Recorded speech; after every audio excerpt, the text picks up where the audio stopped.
औज़ु बिल्लाहिस्समीइल अलीम मिनश्शैतानिर लईनिर रजीम। बिस्मिल्लाहिर्रहमानिर रहीम।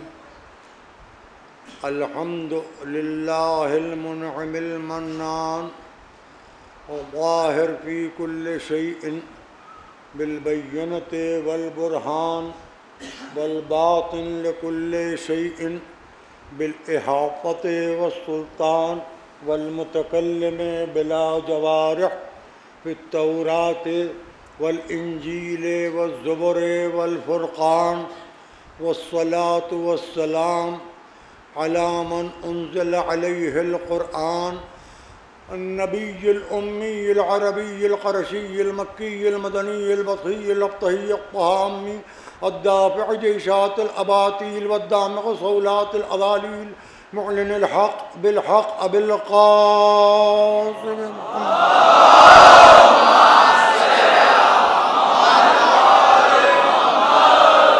व अला अहलि बैतिहि अत्तय्यबीन अत्ताहिरीन अल-मअसूमीन अल-मज़लूमीन अल्लज़ीना अज़हबल्लाहु अन्हुमुर रिज्स व तह्हरहुम तत्हीरा।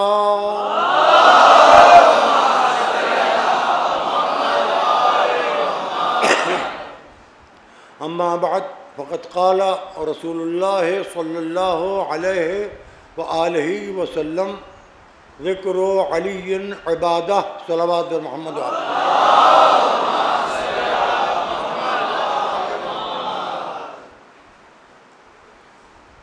इबादत उन्वान गुफ्तगू है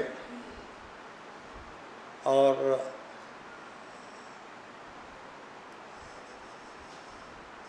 तिलावत अल्फाज रिसालत की जा रही है। आज हम तीसरे दौर गुफ्तगू में दाखिल हो रहे हैं। ऐलान रसूल है, फरमान रसूल है, एहसान रसूल है, करम रसूल है, रहमतुल लिल आलमीन की रहमत है कि उन्होंने हमें इबादत सिखाई। क्या इबादत है, क्या इबादत नहीं है, ये उम्मतियों को बताने का हक़ नहीं है, हम जिसके उम्मती हैं उसको बताने का हक़। हम उम्मत रसूल में हैं, रसूल को आखिरी नबी मानते हैं, अल्लाह को एक मानते हैं, वहदहू ला शरीक लहू मानते हैं, ना अल्लाह के अलावा किसी के सामने सजदा करते हैं, ना अल्लाह के अलावा किसी के सामने सजदा किया है, ना अल्लाह के अलावा किसी के सामने सजदा करेंगे। सुबहाना रब्बिल आला व बिहम्दिही कहेंगे तो अल्लाह के लिए कहेंगे, अल्लाह की तरफ ध्यान दे के कहेंगे, अल्लाह के नाम पर कहेंगे, अल्लाह के हुक्म से कहेंगे। लेकिन अल्लाह का हुक्म अल्लाह ने बराह रास्त हमको नहीं हुक्म दिया है, ना आज तक अल्लाह से हमारी मुलाकात हुई है। अल्लाह को किसी ने देखा है? अल्लाह से किसी ने बातें की हैं? कोई है जिसको अल्लाह ने बराह रास्त किसी गलती पर टोका हो या किसी अच्छाई पर उसको शाबाशी दी हो? उसने कहा कि दीन मेरा है। 1,23,999 कड़ियों के बाद ये सिलसिला मुकम्मल होगा उसकी ज़ात में जिसको खल्क़ ना करता तो कुछ खल्क़ ना करता। जो कुछ है रसूल का वजूद है, जो कुछ है रसूल की ज़ात है, जो कुछ है रसूल का सदक़ा है, जो कुछ है रसूल की खैरात है, जो कुछ है रसूल का अतिया है, जो कुछ है रसूल की देन है, जो कुछ है रसूल का अता किया हुआ है, जो कुछ है रसूल का नक्श कदम है, जो कुछ है रसूल की सीरत है, जो कुछ है रसूल की सुन्नत है, जो कुछ है रसूल का हुक्म है, जो कुछ है रसूल की शरीयत है, जो कुछ है रसूल की दयानत है, जो कुछ है रसूल की शराफत है, जो कुछ है रसूल की इज्जत है, जो कुछ है वो रसूल की शरीयत है।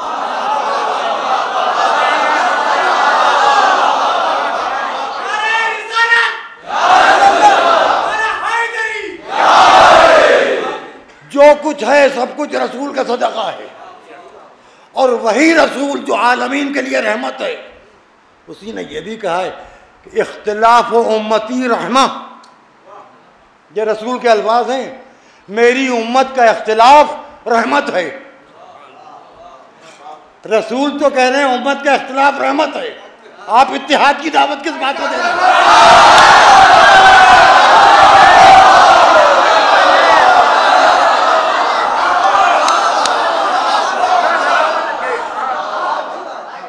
या तो आप साबित कीजिए कि ये हदीस रसूल नहीं है। इख्तिलाफ उम्मती रहमा, मेरी उम्मत का इख्तिलाफ रहमत है, और हम तो इख्तिलाफी हैं ही। उसकी वजह है हमारे यहाँ इज्तिहाद का दरवाज़ा बंद नहीं हुआ है। एक मर्जाए तकलीद का फतवा दूसरे मर्जाए तकलीद से अलग होता है, एक मुज्तहिद का हुक्म दूसरे मुज्तहिद के हुक्म से होता है। जिसकी तकलीद में है उसके हुक्म को मानना वाजिब है। तो चूंकि हमारे यहाँ इज्तिहाद का दरवाज़ा बंद नहीं हुआ है, बंद न होने का सबब यह है कि हमारा दीन लावारिस नहीं है।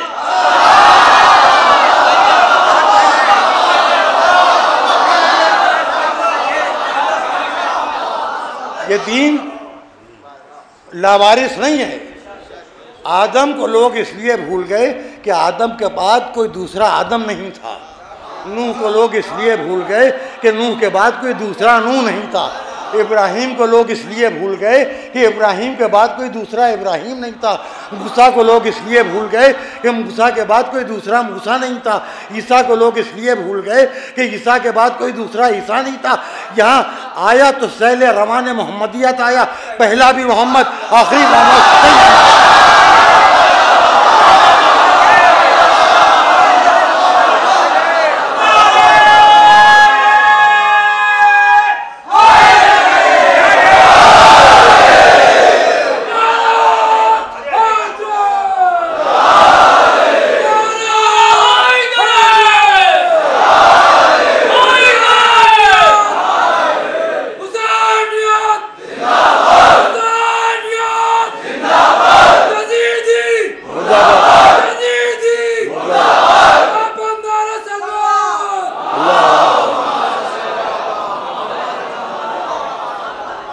रसूल ने फरमाया इख्तिलाफ उम्मती रहमा, मेरी उम्मत का इख्तिलाफ रहमत है। अली का जिक्र इबादत है। अब अगर जिक्र अली में इख्तिलाफ ना हो तो वो इख्तिलाफ की रहमत किसको मिलेगी? देखिए, मैं इस वक्त 2-3 मिनट एक बात कहना चाह रहा हूँ, बहुत ठंडे दिल से ये बात कह रहा हूँ। खुदा की कसम, मेरा मकसद किसी को कंडम करना नहीं है, बल्कि एक सिस्टम है उसकी तरफ मुतवज्जे करना चाहता हूँ। देखिए, 2 चीज़ें हैं इस्लाम में। जैसे हिंदुस्तान में एक कॉन्स्टिट्यूशन है, दूसरे लॉ है। एक संविधान है, दूसरा कानून है। वैसे ही दीन में, इस्लाम में एक है कॉन्स्टिट्यूशन जो है अकीदा, और दूसरा है लॉ जो है शरीयत। उधर इल्म अकायद, जिसे नजफ़ में इल्म मारिफत कहते हैं, और जिसमें मराजे तक़लीद भी उन्हीं की तरफ रुजू करते हैं। आयतुल्लाह शेख सनद, खुदा उन्हें सलामत रखे, इल्म अकायद के सरबराह वही माने जाते हैं। नजफ़ और क़ुम के उलमा उन्हीं को मानते हैं। और ये भी आज सुन लीजिए, मैं बात से बात निकल रही है तो कह देता हूँ। लोग जब ऐब छिपाते हैं तो मैं अच्छाई क्यों छिपाऊँ? मेरे बेटे को, अब्बास नासिर सईद को, नासिरुल मिल्लत का लक़ब उन्होंने दिया और उनकी वजह से और उलमा ने दिया। जिसको अरबी रस्मुल ख़त पढ़ना आता है वो आके इजाज़त देख ले। नासिरुल मिल्लत मेरे दादा का लक़ब था, वो रिपीट किया है उन्होंने, और दीगर उलमाए नजफ़ ने। इजाज़त मेरे बेटे के मौजूद हैं। ये ज़बरदस्ती नहीं है, लेकिन हम सब अपनी औकात में हैं। हम इल्म अकायद भी पढ़ते हैं, फ़िक़्ह भी पढ़ते हैं, लेकिन फ़िक़्ह तक़लीद के लिए पढ़ते हैं। और जिसकी तकलीद में होते हैं उसके अलावा भी 2-3 मराजे तकलीद जिनकी तकलीद हो रही होती है उनके मसाइल से आगाह होते हैं, ताकि पूछने वाले से ये पूछ सकें कि आप किसकी तकलीद में हैं, ताकि उसके फतवे के मुताबिक उसका फतवा बयान कर सकें। हमें फतवा देने का कोई हक़ नहीं है। तो इस्लाह के नाम पर मिंबर से जो फतवे चल रहे हैं,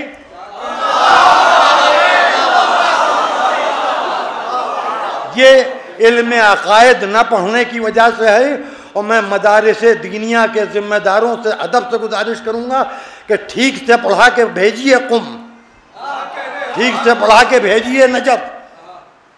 जब पढ़ के नहीं जाएगा बच्चा तो गांव का बच्चा होता है, उर्दू तो सही आती नहीं है, अब वो फारसी क्या समझ पाएगा। कुछ वहाँ की ज़रूरतों और वहाँ के जो नारे जो हर जगह लिखे होते हैं, वो बेचारा वहाँ से सीख के आता है, फिर वो चाहता है कि ईरान कल्चर हाउस में वो सलाम करने जाए तो उसको अच्छा जवाब मिले। ये एक अलग मुल्क है, मुख्तलिफ मज़ाहिब का मुल्क है, मुख्तलिफ दीनों का मुल्क है। आज मैं मिंबर से मजबूरन कह रहा हूँ कि आप मुहर्रम से पहले अगर आपको फुर्सत नहीं है मजलिसें पढ़ें तो अय्याम अज़ा के बाद आप हजरात 3-4 नावल पढ़ लीजिए। आप प्रोफेसर नैयर मसूद को पढ़िए, राही मासूम रज़ा का आधा गांव पढ़िए, प्रोफेसर अनीस अशफाक का दुखियारे और ख्वाब शराब पढ़िए, तो आपकी समझ में आएगा हिंदुस्तान में आज़ादारी का सिस्टम क्या है। आयतुल्लाह सिस्तानी मरकज़ी शख्सियत थे, हैं और खुदा सलामत रखे नजब मरकज़ था, है और रहेगा। उस मरकज़ को सद्दाम ख़त्म न कर सका।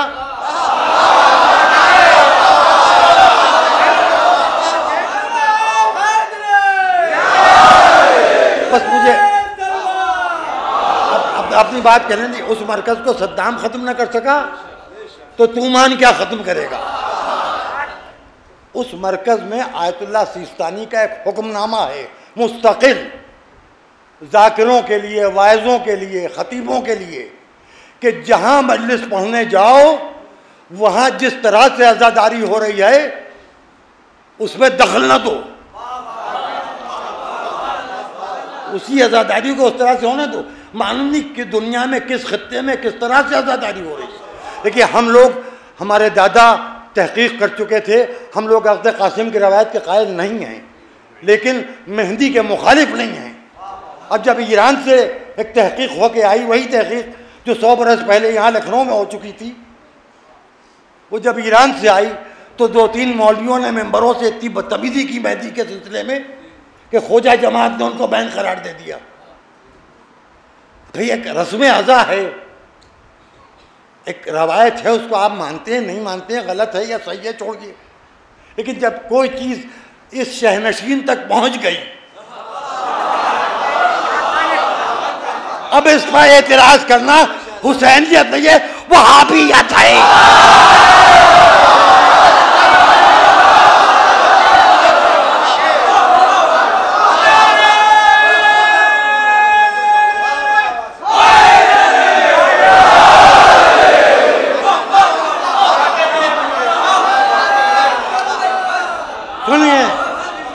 इसी लखनऊ में अभी वो लोग मौजूद हैं, खुदा सलामत रखे। ये मेहंदी का जुलूस 7वीं मुहर्रम का पाटन लाले के अंदर से जाता था। सरकार सिफतुल उलमा जनाब कल्बी आबिद साहब क़िबला मेरे पास तशरीफ़ लाए, कुछ रुकावट थी। मैंने कहा, सरकार मैं आपके साथ चल रहा हूँ, आप यहाँ पाटन लाले चौकी के पास रुकिए, आपको अंदर नहीं जाने दूँगा। पूरा जुलूस मैंने और हमीदुल हसन साहब ने पाटन लाले से गुजरवाया है। जाइए जनाब हमीदुल हसन साहब से पूछ लीजिए। अभी मैं आपको एक बात और बताता हूँ, ये 2017 की बात है, यानी 1439 की बात है। मैंने मौलाना कल्बे सादिक साहब को फ़ोन किया, क्योंकि 2 साल से मैं मिजाहन उनसे कहता हूँ ज़हरे कि अब कोई पूछता नहीं तो लखनऊ में आके रुक गए। तो आगा बकर के इमाम बाड़े में थोड़ा सा प्रवचन, थोड़ी सी मजलिस सब वो पढ़ते हैं, अब वो मेरा उनका देखिए रिश्ता ऐसा है कि उसने किसी को कोई दखल देने का हक़ नहीं है। तो खैर मैंने उनसे कहा, कहने के साहब मुझे मौजू दे दिया गया दुनिया और इस्लाम, मगर इस्तिखारा भी इसी पर आ रहा है, थोड़ा सा नज़र में कुछ मैं स्टडी कर लूँगा, पढ़ लूँगा। आज हमीदुल हसन साहब क़िबला ने नाज़मिया के मेंबर से क्या फरमाया कि मैं मुतालिया किए बगैर सोता नहीं हूँ, मेरी आदत है, और मुतालिया किए बगैर मेंबर पर नहीं आता हूँ। तो ये दो कुतुब शख्सियतें अपने आप को मुहताज मुतालिया और मेंबर पर जाने से पहले इस्तिखारा तक देख लेती हैं। आपसे अगर दुआ इस्तिखारा पढ़वाई जाए तो आपका तलफ़्फ़ुज़ सही न होने की वजह से सही नहीं होगी।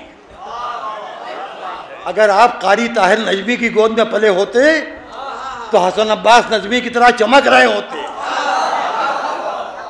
अपने जंग को दूर कीजिए, अपने दिल की स्याही को मिटाइए।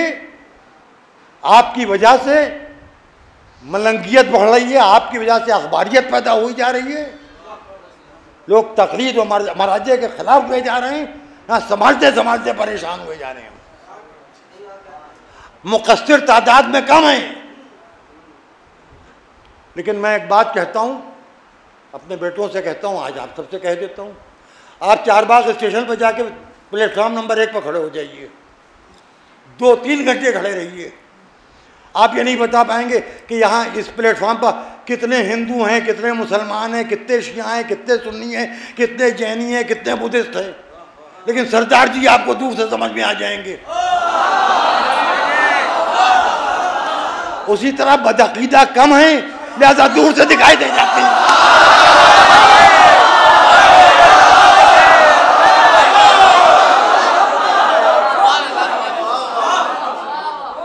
अब हुसैन का मकसद,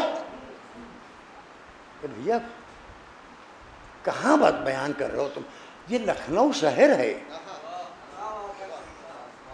ये लखनऊ शहर है, यहाँ की रोज़मर्रा की ज़बान अब भी उर्दू अदब कहलाती है।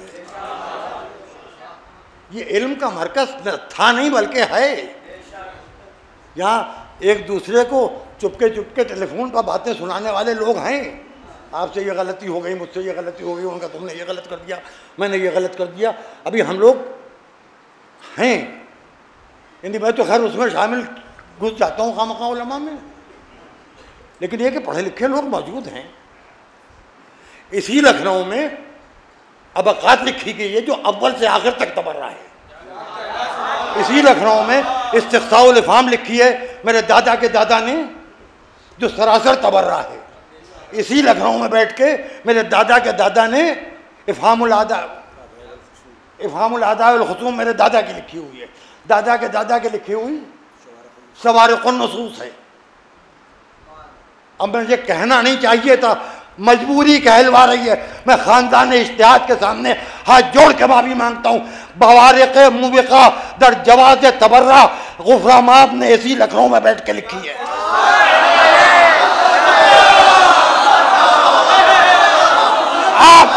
आप गुफ़रा माफ़ के लखनऊ को, साहिब अबकात के लखनऊ को, नजमुल मिल्लत के लखनऊ को, बाक़रुल उलूम के लखनऊ को क्या सिखाएंगे? सीखना हो तो लखनऊ से सीख के जाइए। कम से कम जो मुझे झेले हुए हैं वो बदअक़ीदा नहीं होते। अब रहा अमल, तो अमल किसको कहते हैं? आपने अमल को 5 वक्त की नमाज में कैद कर दिया, आपने अमल को 30 दिन के रोज़ों में कैद कर दिया, आपने अमल को हज के 7 तवाफ़ों में कैद कर दिया। अच्छा अमल किसी को रास्ता पार करवा देना भी है, किसी बच्चे को गोद में उठा लेना भी अच्छा अमल है, किसी अजनबी मुसाफिर की मेहमान नवाजी करना भी अच्छा अमल है। ये सब इबादतें हैं। अब उसके बाद आप कहते हैं हज़रत अली की सीरत पर चलो, कि हम तो नहीं चल पाएंगे हज़रत अली की सीरत पर। साफ साफ सुन लीजिए, चाहे जहन्नम में चले जाएं, नहीं चल पाएंगे। आप चलिए, अब हम बूढ़े लोग हज़म भी नहीं कर पाएंगे उस सीरत को, चलना तो अलग की बात है। 3 दिन मौलवी साहब जौ की रोटी सुखा के खा के दिखा दो।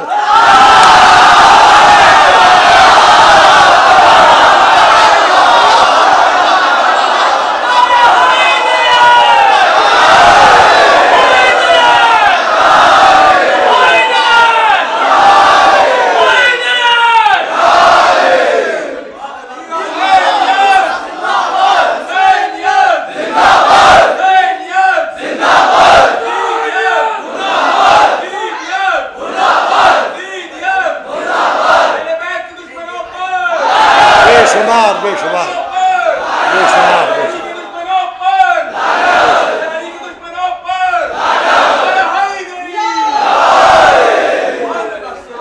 P5 चैनल शुरू हो गया है।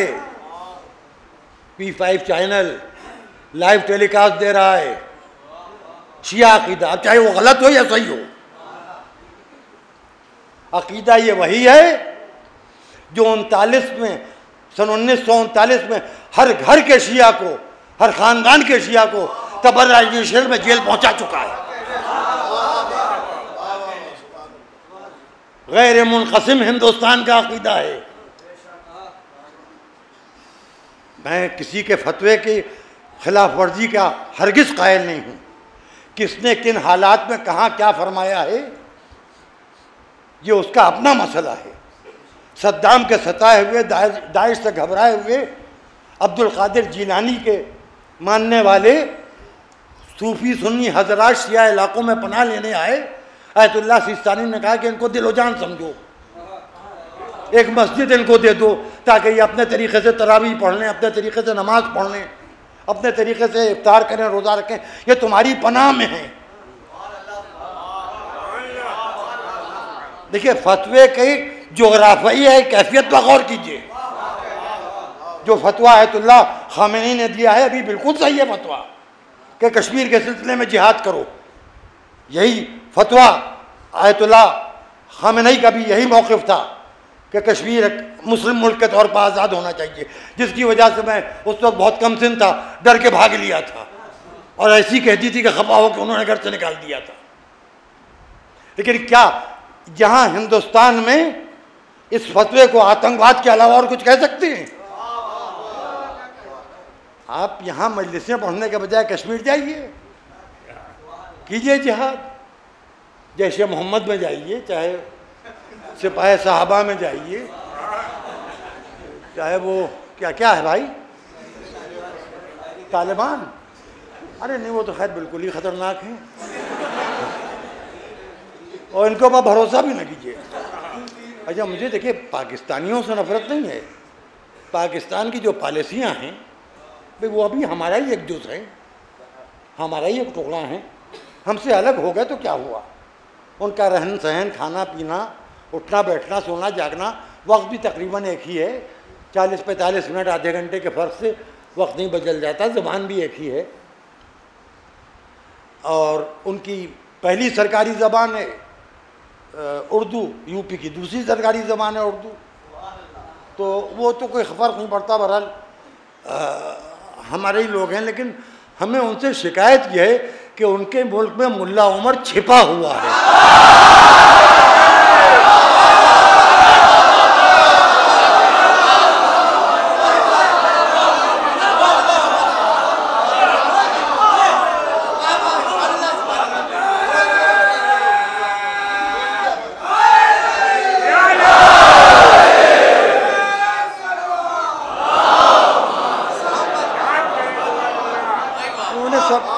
देखिए वो हमारे मुल्क पर हमला होता रहता है और फिर इस्लामी मुल्क है कहा जाता है। मोहम्मद अली जिन्ना शिया थे, अभी देखिए 2 शिया भी आपको सुनाऊंगा। एक जिन्ना को सुन लीजिए, वो कन्वर्टेड थे, हिंदू से शिया हुए थे।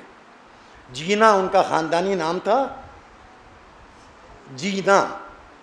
जब वो कायद आज़म बनाए गए तो यहीं लखनऊ में एक घर में उनकी पहली शेरवानी, टोपी और पैजामा सिला और उनकी जीना को जिनाह किया गया।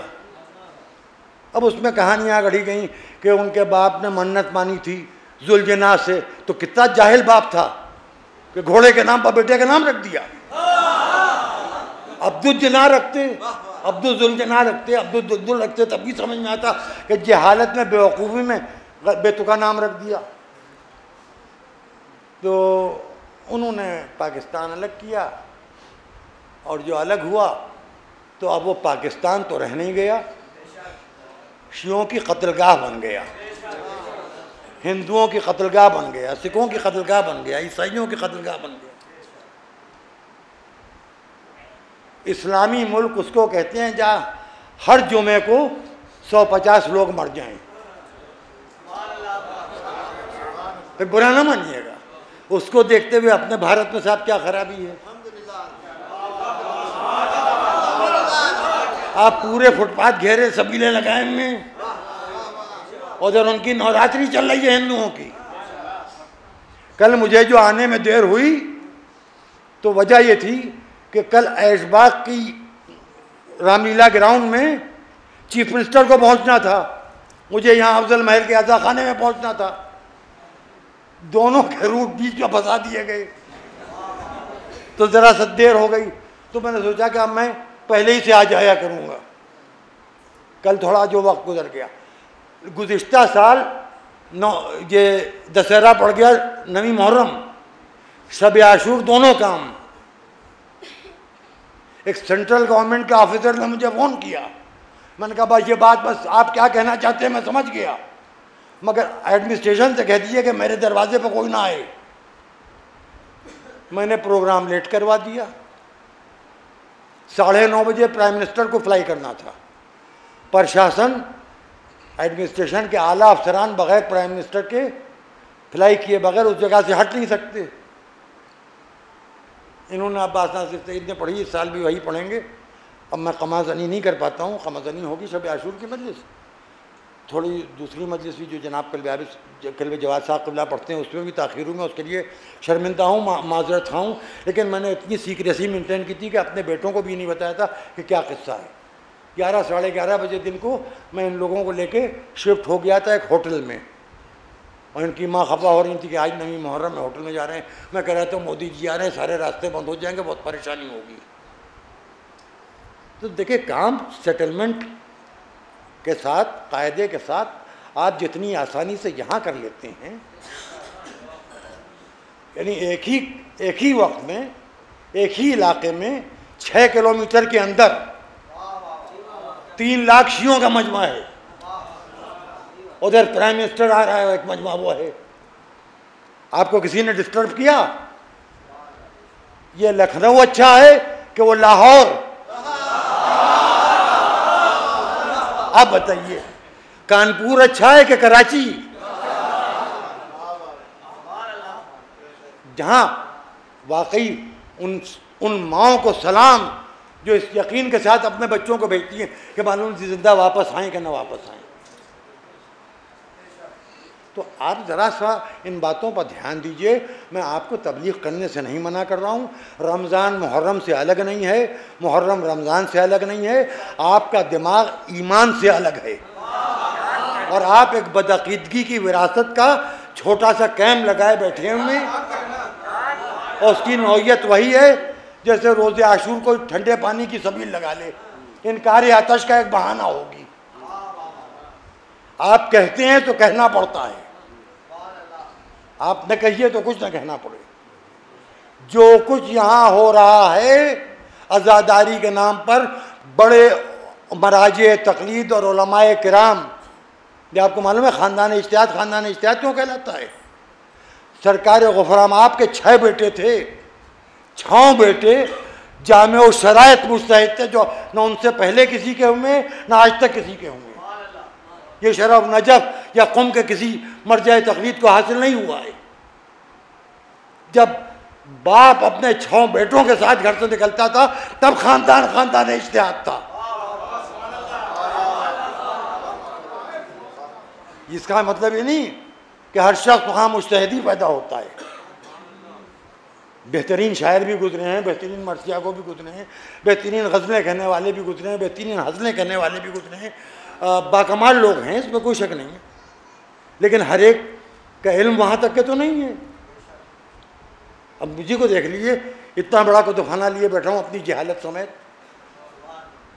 तो ये कोई जायदाद और जिम्मेदारी तो है नहीं कि इतने बीघा बाप के थे तो बेटे को मिल गए, इतने एकड़ बाप के थे तो बेटे को मिल गए। हर तरह के लोग हर घराने में होते हैं। अब उसी में एक आध कोई बहक गया था, कहानी खत्म कर दीजिए। आप गड़े मुर्दे की हड्डियां जब कड़कड़ाएंगे तो हम भी जवाब में बोलेंगे। सीधी सीधी बात है। अपना काम कीजिए, अपना रास्ता नापिए, हमें हमारा रास्ता नापने दीजिए। ये हम आपसे गुजारिश कर रहे हैं, अपील कर रहे हैं। और ये ज़रूरी नहीं है कि जो हम कहें वो वही सब बिल्कुल सही है, ये भी ज़रूरी नहीं कि जो आप कहें वो सब वही सही है। और देखिए, जैसे धूप, हर एक को अपने आंगन की धूप की अटकल है। मैं कुछ कह रहा हूँ, मुझको मालूम है कि मेरे आंगन में सुबह धूप किधर होगी, 11 बजे दिन को किधर होगी, दोपहर में किधर होगी, शाम को किधर होगी। आप अपने आंगन की धूप को सूरज की पूरी रोशनी न समझिए। काबकों से निकलिए, फिक्र के मैदान में आइए, अदब पढ़िए। लिटरेचर में आपको वाक़या करबला मिलेगा। आप सिर्फ मरसिये पढ़िए, उसके बाद उसको मकातिल से मरबूत कीजिए। जो शायरी है उसको अलग कर दीजिए। जो रवायतें नकल हुई हैं मरसियों में, अगर उनको पढ़ने लगिए तो नौजवानों के हाफिज़े माशाल्लाह अच्छे होते हैं। हम तो बूढ़े लोग हैं, जो याद था वो भी भूल गए। अब तो उन मौलवी साहब की शक्ल भी याद नहीं है जिन्होंने आम का पारा पढ़ाया था या उर्दू की पहली किताब पढ़ाई थी। ख्वाब सा चेहरा याद है। तो आप लोग पढ़िए, मुतालिया कीजिए। अगर आपको शौक़ मुतालिया है तो मैं आपको किताबें बताऊंगा। उर्दू की किताबें हैं, ये मरसिया में भी बहुत कुछ है। अब आप मरसिए को अगर मकातिल और तारीख़ को लेके बैठ जाइए तो आप तो कहेंगे 80% मरसिया झूठ है। तो आप कहना क्या चाह रहे हैं? नौज़ुबिल्लाह, आपका मीर अनीस को, मिर्ज़ा दबीर को झूठा कहना चाह रहे हैं? संदल से मांग, बच्चों से गोदी भरी रहे, ये मिसरा अरब में न संदल होता है न इस किस्म की दुआ होती है। तो आप क्या करेंगे? वजह यह है कि आपने जो सुन लिया वही याद कर लिया, जो याद कर लिया उसी को दीन समझ लिया, जिसको दीन समझ लिया उसको अपने वर्दी समेत, अम्माम अबा का सबा समेत लेके मुसल्लत हो गए। आपसे चढ़ के लोग अखबारी होने लगे, मलंग होने लगे। आपका गुस्सा मराजे तकलीद की तरफ घूम गया। आप समझ रहे कि आप कितना बड़ा गुनाह कर रहे हैं। अगर कोई नमाज में आपकी वजह से जिद पकड़ के तशहुद में अशहदु अन्ना इल्लल्लाह कह रहा है तो उसका तशहुद तो उसके जज्बे के एतबार से सही है, और अगर गलत है तो आपकी वजह से गलत है। उसकी नमाज की गलती का अज़ाब आपके आ जाएगा। फिर आप ये कहने वाले कौन? नमाज पढ़िए, अव्वल वक्त नमाज होना चाहिए, उस वक्त जुलूस नहीं उठना चाहिए, उस वक्त मजलिस नहीं होना चाहिए, मातम नहीं होना चाहिए, मातम रोक दीजिए। सब नमाज वाजिब है अव्वल वक्त। क्या पूरे साल लोग अव्वल वक्त नमाज पढ़ते हैं? खुद आप 3 बजे की फ्लाइट से निकले हैं, 7 बजे पहुंचना है आपको। आपका मगरिब का इशा का अव्वल वक्त निकल गया कि जहाज में मुसल्ला बिछाएंगे और जा कहाँ रहे हैं? नहीं जा रहे हैं बाहर नमाज पढ़ाने, रमज़ान में कमाने जा रहे हैं।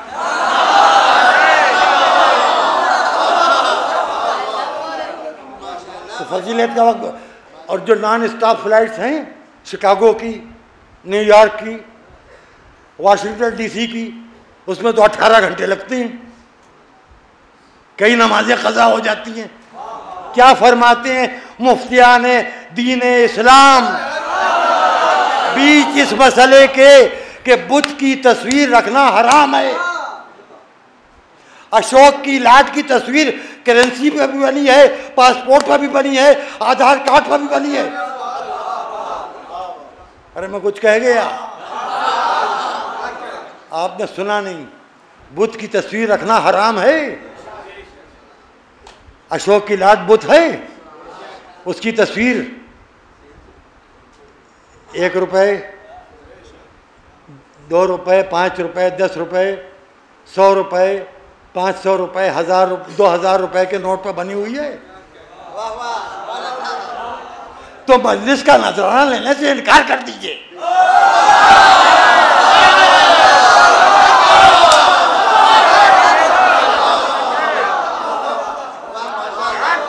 कहिए हमें वो सा नोट दो जिस पर ला इलाहा इल्लल्लाह और मोहम्मद रसूलुल्लाह लिखा।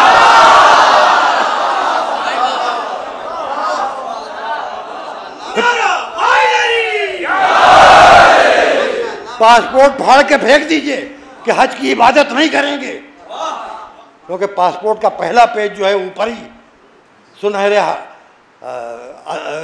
कलर में उभरी हुई एम्बोज्ड। देखिए अभी मैं फिक़ही मसला बता रहा हूँ।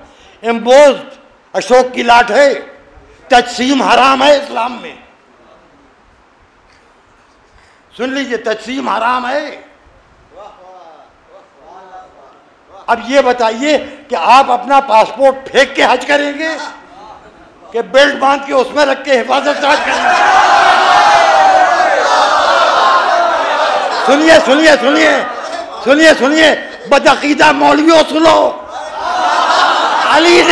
अली ने काबे से बुत निकाले थे, तुम बुत जेब में रख के काबे में जाते हो।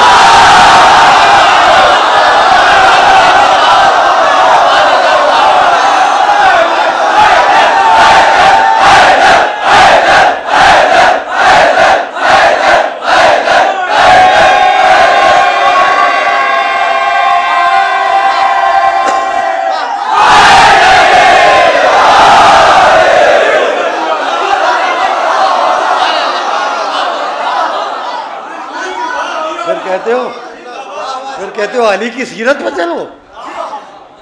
ये एहराम के ऊपर जो बेल्ट बंधी है उसमें एक बड़ा सा एक वो है, बैग है, जिप लगी है। उसके अंदर क्या क्या है? पासपोर्ट है, थोड़ी बहुत इंडियन करेंसी भी है। तो ये अशोक की लाट लेके काबे में हिंदू तो जाते नहीं। ये तो सुनिए, अशोक सम्राट की लाट लेके हिंदू नहीं जाते हैं हज करने, जैनी नहीं जाते हैं हज करने, बुद्धिस्ट नहीं जाते हैं हज करने। अच्छा, आपके एतबार से आप बिल्कुल सही उल अक़ीदा हैं और हज आप पर वाजिब भी नहीं है। अगर वाजिब है तो पूछना पड़ेगा कि भैया आपकी ज़मीन जायदाद कितनी है, आपके मकान की मालियत कितनी है, आपने क्या रखा, क्या बेचा, क्या उठाया, कहाँ से इतना लाए कि हज करने चले गए, कौन सी फैक्ट्री है आपकी, कौन सा कारखाना है, कौन सी दुकान है।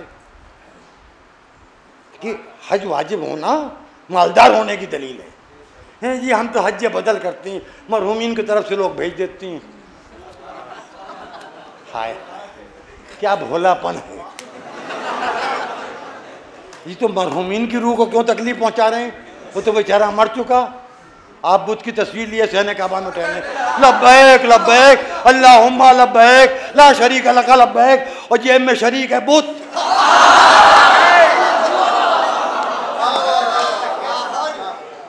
अब सुनिए, मैं जो नहीं कहना चाह रहा था वो सुन लीजिए। आप ही ऐसों के लिए अल्लामा इकबाल ने कहा था कि अगरचे बुत हैं जमात की आस्तीनों में, मुझे हुक्म आज़ा ला इलाहा इल्लल्लाह। आप कहते हैं हुसैन की सीरत पर चलिए, जाके राजस्थान में रेत पर जोर असर की नमाज खाली पढ़ के दिखा दीजिए। ये बड़े बहकाने के तरीके हैं। उनकी सीरत पर बेशक उनकी सीरत से फैज़ हासिल करके अपने को गुनाहों से बचाएं हम, और अच्छे कामों की तरफ अपने को राग़िब करें। ये मुआशरा जो शिया मुआशरा, ये सोसाइटी जो शिया सोसाइटी है, ये एटिकेटेड और कल्चर्ड है फर्शियाजा के सदक़े में। मस्जिद में गालियां बकता हुआ मिल जाएगा आपको, इमाम बाड़े में तमीज़ से बैठा हुआ मिलेगा। बचपन से छोटे छोटे बच्चे और बच्चियां जिन्हें मालूम नहीं कि एहतराम लफ्ज़ क्या है, जब इमाम बाड़े का पर्दा हटता है तो सब उठ के खड़े होते हैं ताज़ीम को, वो बच्चे भी खड़े हो जाते हैं, जबकि बड़ों के खड़े होने की वजह से उनको आगे का मंजर दिखाई भी नहीं देता। जब नजर व न्याज का 3 साल 4 साल के बच्चे को माँ खिला रही होती है तो पाक करके खिलाती है और कहती है तमीज़ से खाना गिरने ना पाए। खाने का सलीका, बैठने का सलीका, ताज़ीम को उठने का सलीका, अखलाकियात का सलीका फर्श आज़ाद से मिल रहा है, मस्जिद से नहीं मिल रहा है। मस्जिद में तो इफ्तारी पर झगड़ा करते हुए लोग मिल जाते हैं।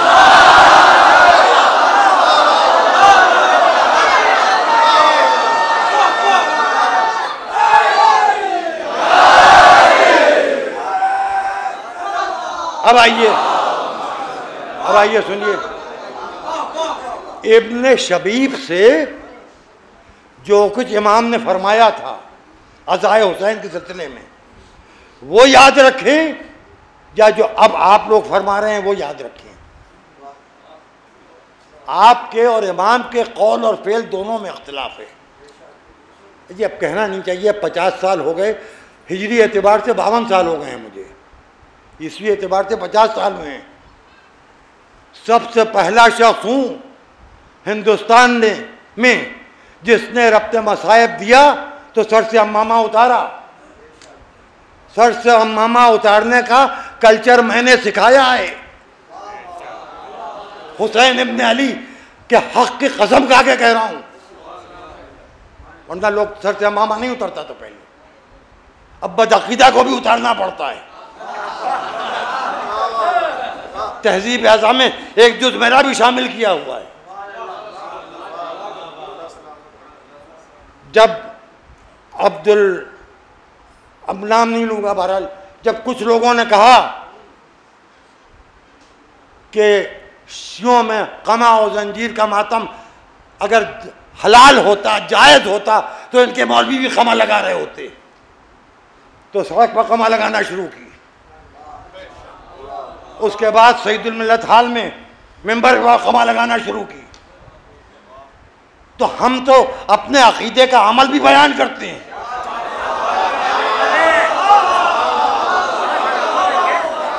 हम करबला वालों की तरह जिहाद नहीं कर सकते, लेकिन अपने 2 बूंद खून का नजराना पेश करने की हिम्मत तो करते हैं। मौला ये खून आपके नमक से बना है, तो नमक हलाली तो साबित कर दें। आप हैं कि हवा से लुक़्मे तर खा गई लहजे का जलाल, हवा से लुक़्मे तर खा गई लहजे का जलाल, अब किसी हर्फ को हुर्मत नहीं मिलने वाली। इधर उधर की बातें थोड़ी देर में हज़रत अली का नाम ले दिया, इधर उधर की बातें थोड़ी देर में इमाम हसन का नाम ले दिया, इधर उधर की बातें थोड़ी देर में इमाम हुसैन का नाम ले दिया, और उसके बाद कुछ थोड़ा सा मसाहब का कुछ जिक्र किया, मेंबर से उतर हो गई मजलिस। ये मजलिस पढ़ना सीख लीजिए। अगर आप में ऑरेशन है, आपके अंदर खिताबत है, तो आप खुद ब खुद पढ़ने लगिएगा। मैं इस वक्त आपको 2 नाम ले रहा हूँ आपके सामने, बड़े बड़े अम्बामे चक्कर में रहे कि कोई गलती ढूंढ लें, नहीं निकली। तो किसी का एतराफ़ करने में मेंबर के ऊपर कोई बुरी बात नहीं, किसी से ज़ाती इख्तिलाफ हो अपनी जगह पर। एक अल्लामा रशीद तुराबी थे जो हैदराबाद से पाकिस्तान चले गए थे, किसी मदरसे के पढ़े हुए नहीं थे। दूसरे खुदा सलामत रखे मौलाना मिर्ज़ा मोहम्मद अशफाक साहब हैं, किसी मदरसे के पढ़े हुए नहीं हैं। उनसे ज़्यादा आयतें, रवायतें, हदीसें, नहजुल बलागा के खुतबे, कलिमात क़िसार, मौलाए कायनात के अल्फाज एराब की सेहत के साथ पढ़ना है कि नहीं पढ़ना है। वहाँ मियाँ जिसका अक़ीदा सही होता है उसको मौला इल्म से नवाजते बग़ैर उस्ताद के, इसके अलावा कुछ नहीं। ये हमारा अपना ज़ाती मसाइल अलग हैं, लेकिन जो चीज़ें आप ये बताइए और माफ़ फरमाइएगा, एक सूरह हन में 7 जगह शैतान का नाम आता है। सूरह हन पढ़ने में रुकना चाहिए। कारी साहब गलत तो नहीं कर रहा। अब नमाजें रिकॉर्ड कर लीजिए मोबाइल में, अब उससे ज़्यादा गहरी कहने जा रहा हूँ। अब बुरा मानिए तो मानिए, कल से बाइकाट, मैं अकेला पढ़ूंगा, यहाँ 2-4 लोग सुन लेंगे, बस छोड़ दीजिए मुझे, लानत कीजिए मेरे बगल से। मेरा पुतला फूकिए। अब सबके मोबाइल में कैंपस है। मस्जिदों में जाके आप देख लीजिए किबले के रुख पर नमाज हो रही है कि नहीं। और किसी एक फ़िरक़े की मस्जिद की बात नहीं कर रहा हूँ, लखनऊ की मस्जिदों की बात कर रहा हूँ। उस जुमा मस्जिद को छोड़ के, जिसके मैदान में यूनिटी कॉलेज है, उसको छोड़ के। ये बड़ी बोझल कह दी है मैंने। सन्नाटे में आ गए। और मैं ये नहीं कह रहा हूँ कि आप इनसे पूछ लीजिए, उनसे पूछ लीजिए, इस किताब में लिखा है, उस किताब में। आपकी जेब में जो रखा है वो देखिए। आपके पास ब्लैकबेरी भी है, आपके पास एप्पल भी है, आपके पास नोकिया भी है, वो जियो भी आ गया है सस्ता सस्ता।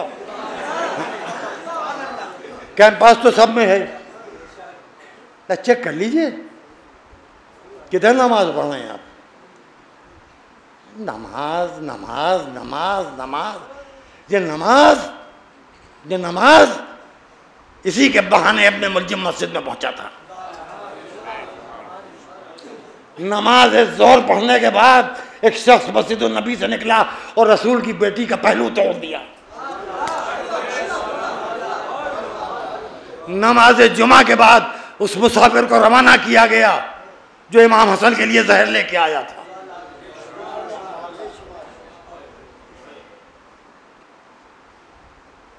नमाज, हुसैन कह रहे हैं नमाज ज़ोहर के लिए मोहलत दे दो,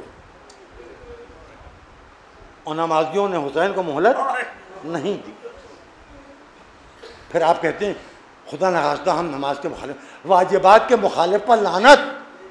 वाजिबात के मुखालिफ की नमाज जनाजा भी नहीं पढ़ना चाहिए। वाजिबात के मुखालिफ के मुर्दे को कंधा भी नहीं देना चाहिए। लेकिन वाजिबात पर अमल का मकसद ये नहीं है कि मुस्तहब्बात की तौहीन की जाए और खुदा, रसूल, अली, सैयदा, हसन, हुसैन के पसंदीदा चीज़ों को बुखरातियत का शिकार बनाया जाए। अब ये सुनने में आने लगा है कि आज़ादारी के सिलसिले में शियों में आपस में बहुत इख्तिलाफ है। ये सुनने में आने लगा है। जी पहले इत्तिहाद बैनुल मोमिनीन की बात कीजिए। शियों में इत्तिहाद की, इत्तिहाद बैनुल मुस्लिमीन तो बाद में देखा जाएगा। और इत्तिहाद बैनुल मुस्लिमीन की ज़रूरत क्या है भाई? इस सेकुलर देश में क्या हिंदुओं से लड़ना है? क्या बाबरी मस्जिद बनाना है? किस लिए इत्तिहाद? और इत्तिहाद है तो पहले वक्फ बोर्ड में कीजिए। ये शिया सुन्नी वक्फ बोर्ड अलग अलग क्यों है?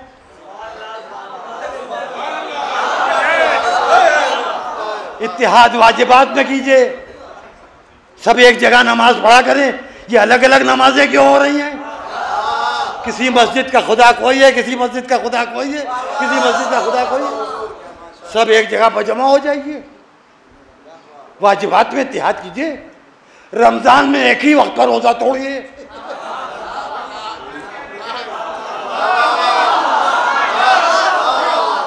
एक ही वक्त पर रोजा तोड़िए कीजिए।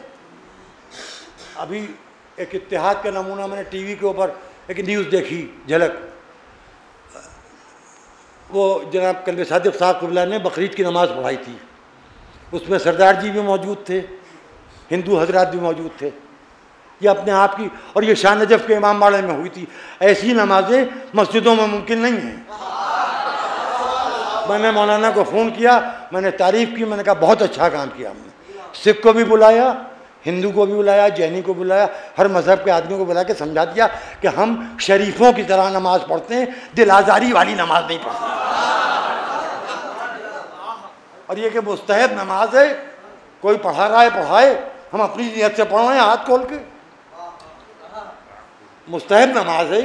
ईद उल अज़हा की नमाज भी मुस्तहब है और ईद उल फितर की नमाज भी मुस्तहब है। फितरा वाजिब है, फितरा वाजिब है। तो अगर एक मुस्तहब नमाज इस तरह से हो गई कि उसमें सिख भी हैं, हिंदू भी हैं, ईसाई भी हैं, तो एक अच्छा इज्तिमा हुआ ना। इन गाँव शाह नजफ़ के इमाम बाड़े में हुआ।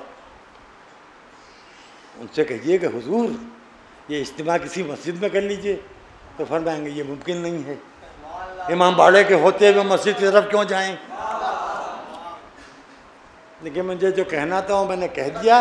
आप लोग खूब समझ रहे हैं, नहायत काइयाँ हैं आप लोग, नहायत समझदार हैं आप लोग, बड़े जहरीले हैं आप लोग। मुझसे कुछ और उगलवाना चाहते हैं आप लोग। जो आप कहना चाहते हैं वो मैं कहूँगा नहीं, जो आप सुनना चाहते हैं वो मैं बोलूँगा नहीं। जो मैं कहूँगा वो आप सुनेंगे तो चुपके से सुनेंगे, इतना चुपके से सुनेंगे कि थका देंगे, सलवात भी नहीं पढ़ेंगे।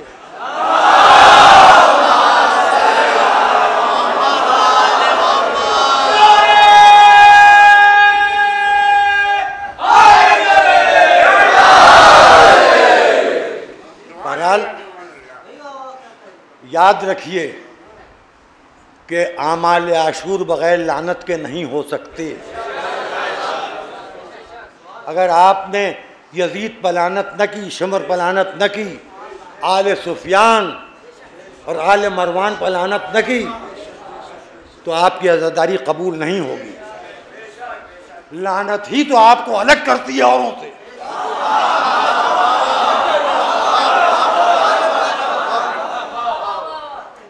इसीलिए तो अच्छा, लानत में झिझक भी नहीं होती,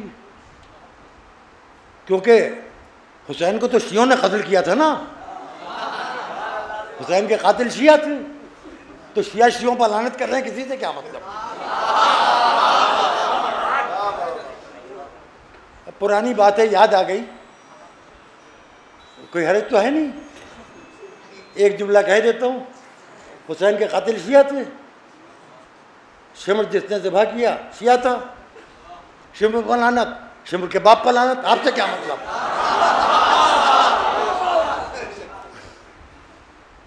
उमर साद के हुक्म से किया, उमर साद पर लानत, उमर साद के बाप पर लानत, आपसे क्या मतलब।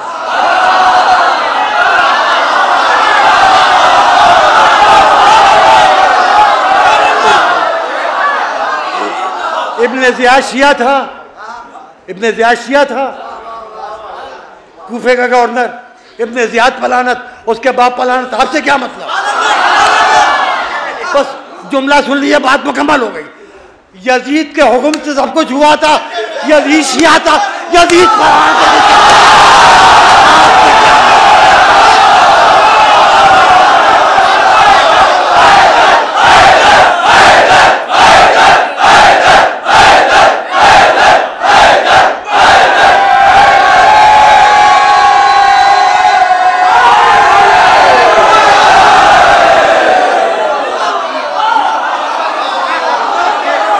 पढ़ दें बाबा।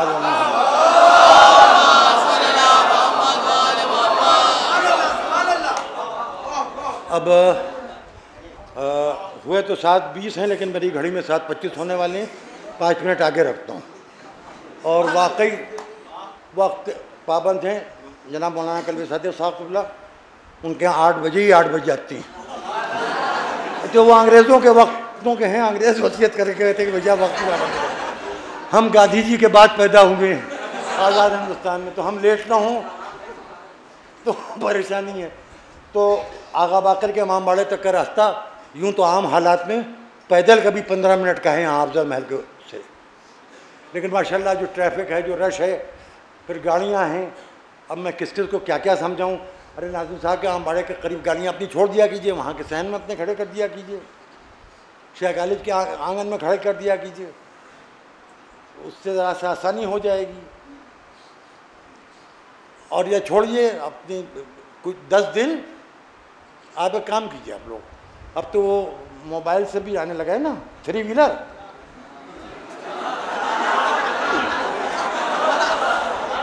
ये 2 व्हीलर और 4 व्हीलर छोड़िए। हाँ, 10 दिन 3 पर सवार होके आइए।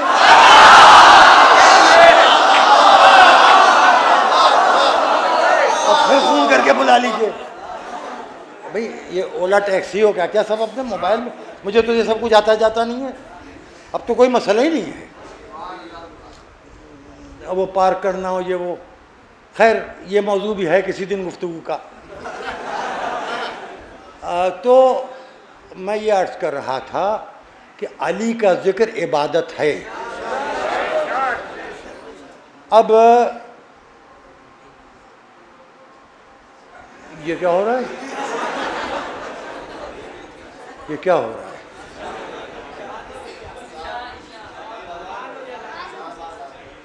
जी हम रावजी लोग, हमें क्या मालूम ये क्या चीज़ है? तो होने दीजिए। यहाँ क्या हो रहा है? यहाँ भी अल्लाह एक है, मोहम्मद उसके आखिरी रसूल हैं, अली चौथे नहीं पहले खलीफा हैं।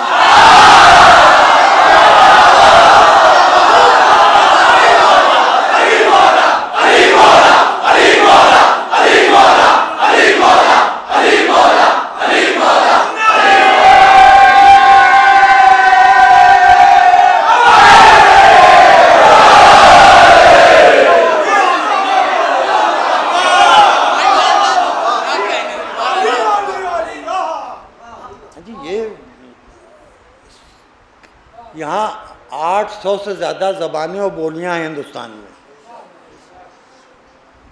200-300 मजहब हैं। यहाँ किसको किसके लिए रोका जाएगा भाई? हर एक को उसका काम करने दीजिए। कीर्तन भजन हो रहा है वो भी होने दीजिए, नवरात का व्रत चल रहा है वो भी चलने दीजिए। आप या हुसैन कह रहे हैं, आप या हुसैन कहते रहिए। कोई अल्लाह अकबर कह रहा है वो अल्लाह अकबर कहे। अल्लाह अकबर और हुसैन में कोई तजाद हो तो कहा जाए कि इख्तिलाफ हुआ जा रहा है, चुप हो जाओ। हुसैन से बढ़ के अल्लाह अकबर कहने वाला कोई है? किब्रियाए इलाही को जिस तरह साबित किया है हुसैन ने करबला में, और दीन मोहम्मद को, एक शायर का शेर है कि इन काना दीन मोहम्मदिन लम यस्तकिम इल्ला बेक़त्ली या सयूफ़ खुदीनी। अगर दीन मोहम्मद बग़ैर मेरे कत्ल के महफूज नहीं रह सकता तो तलवारों बढ़ो और मेरे टुकड़े टुकड़े कर दो। हुसैन तलवारों तीरों के दरमियान दीन मोहम्मद को बचाया है, सिर्फ नमाज को नहीं, अक़ीदे अमल दोनों को बचाया है हुसैन ने, दोनों को बचाया है। और ये उसी की याद है जो अज़ादारी होती है, मजलिसें होती हैं। और इसमें सबसे बड़ा मसला ये है मेरे आपके लिए और किसी के लिए नहीं, आज मुहर्रम की तीसरी हो गई।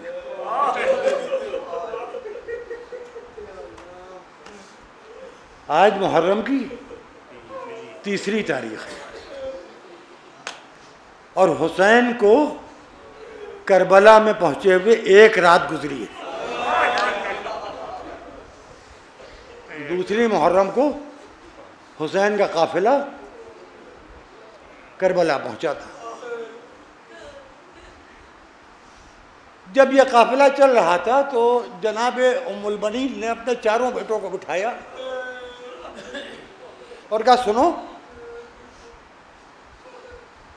मैं इस घर के काबिल नहीं थी, ये जनाब सैयदा का घर है। आका अली मुर्तज़ा ने ये इरादा किया था कि ऐसी बहादुर औलाद पैदा हो जाए जो हुसैन के काम आए। इसीलिए जब से तुम लोग पैदा हुए मैंने चारों भाइयों को और तुम बहनों को ये सिखाया कि इनको भाई न कहना, हुसैन को, हसन को बड़े आका कहना, हुसैन को छोटे आका कहना, ज़ैनब को बड़ी शहजादी कहना, उम्मे कुलसूम को छोटी शहजादी कहना। मैं इनकी कनीज हूं, तुम इनके गुलाम हो। और देखो तुम्हारे जीते जी अगर हुसैन के जिस्म पर खराश आ गई तो कयामत के दिन दूध नहीं माफ करूंगी।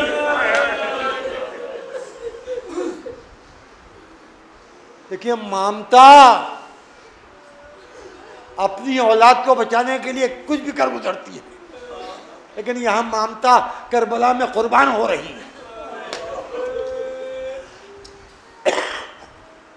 जनाब अब्बास ने कहा, अम्मा ये दूध बख्शने की बात आप कर रही हैं, क्या आपको अपने दूध पर भरोसा नहीं है कि आपकी औलाद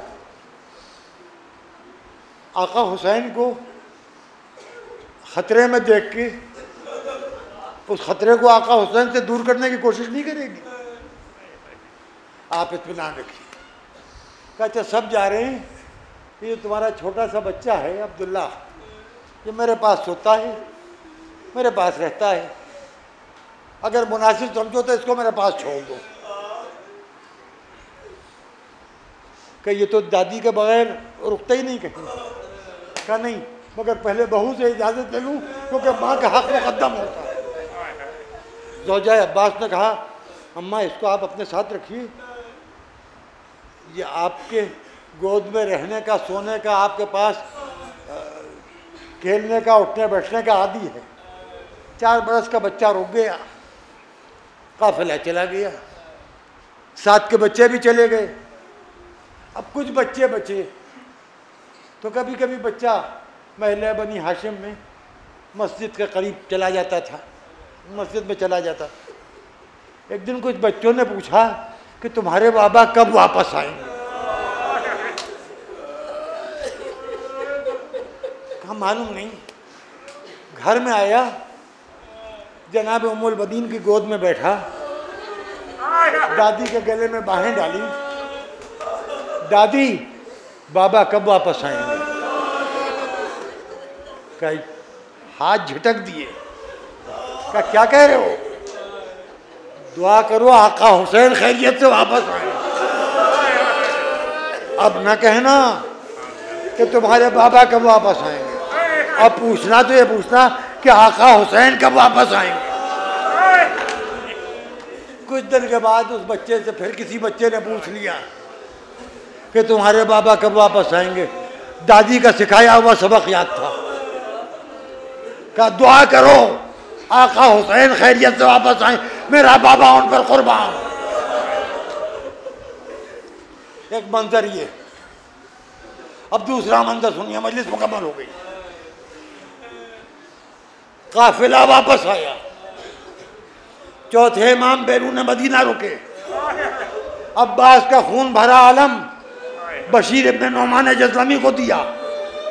उम्मे कुलसूम ने मदीने के दरोबान को देख के नवा पड़ा, मदीना तजद्दना ला तक़बलीना वबिल हसरात वल अहज़ान जीना खरजना मिनके मिन अहलीना जमअन रजअना ला रिजाला वला बनीना।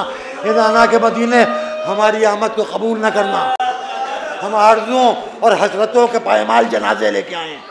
ये मदीने जब तेरी गलियों से काफिला निकला था तो सरों पर वारिसों के साए थे, गोदियों में बच्चे थे। अब काफिला यूं वापस आया है कि सुहाग गुजर चुके, गोदियां खाली हो चुकी। बशीर मदीने में दाखिल हुआ, अब्बास का खून भरा आलम हाथ में लिए हुए।